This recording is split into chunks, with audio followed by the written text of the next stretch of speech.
Same প্রসেসে আবার কাজ করা শুরু করবে।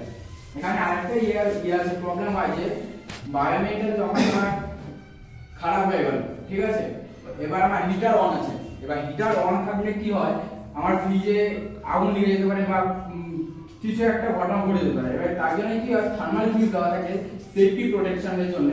তাতে আমার বায়োমেটার যদি খারাপ হয়ে যায় তাহলে থার্মাল ফিউজ কি করে, হিটারে একটা থাকে 70 degree temperature, 80 degree temperature, 100 degree temperature, ওটা একটা করা থাকে। টার্মিনাল ফিউজ একটা ডিগ্রি মেনটেন করে, যেমন হচ্ছে থার্মোট করবে যাতে ওভারহিট হয়ে যদি পুরোটা না যায়। সেটা থার্মাল ফিউজ কি করে, কাট করে দেয়। কাট করে দিলে কি হয়, আমার হিটারটা বন্ধ হয়ে গেল।